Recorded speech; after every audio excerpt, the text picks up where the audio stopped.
I got a request to walk through the full setup of the ReacTIVision demonstration that I did.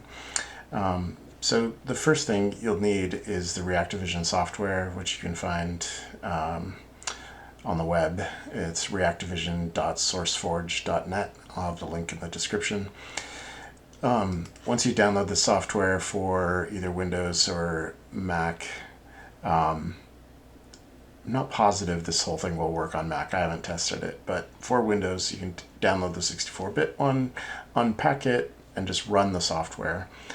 And the second piece you'll need is Firefly by Andy Payne.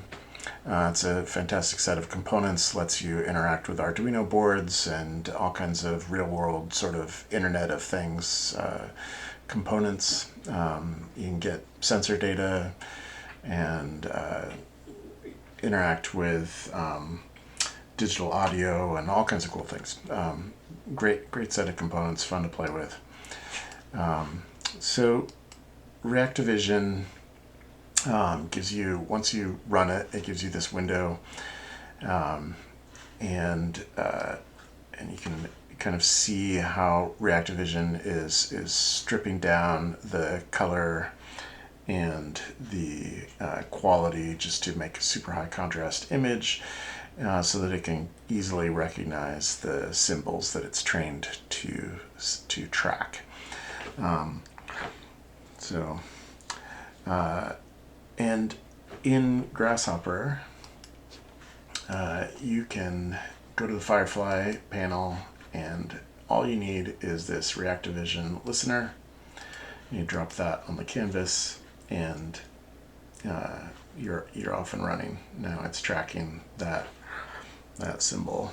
If I rotate it, it rotates in Grasshopper and everything, because this is spitting out the orientation and the ID of that particular tracker.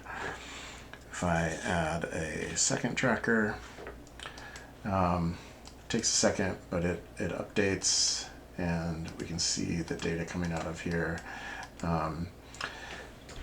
And we can see that there are 2 plane objects, and it's tracking their locations relative to this bounding box. Although I've been finding that if I try to move them too far over, that it loses track of them. And I'm not really sure what that is. Maybe it's just the lighting in my room, or not sure what's happening there. The bottom camera is just a real-world camera. It's not the same as the ReacTIVision camera. I have 2 webcams set up just so that you can see what I'm actually doing with the symbols. And so the limitations of the real-world camera are not tracked to the same as the ReacTIVision camera. And it's a bit messy because they're both just hanging off of my monitors here, so not great. But that's the gist of it. Once you have this, of course, you can create a circle or something like that. You can use these planes to generate all kinds of stuff. So maybe we'll split this out. And just take the first plane, and that will be our circle position. And then the second plane, let's do this. The second plane, we can break it down and get the X position can be the radius of the circle, say. So we have one plane that changes the radius. Oops, my finger is blocking. I should have made these pieces of paper a little bit larger so that I could grab them more easily. So there we've got one. Number 1 is controlling the radius of the circle. And the circle is a bad example because you can't really see the orientation changing as much, but this one is changing the position of the circle.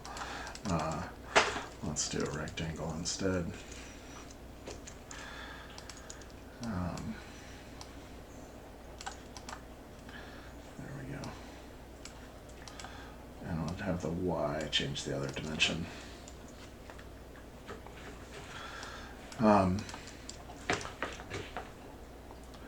So this is our, we can move it up and down on the Y, and really in my camera view, going this direction, the camera is flipped upside down, so it's a little counterintuitive, but that's that. And this gives us rotation and position. That's about it in a nutshell. If you have any more questions, feel free to reach out.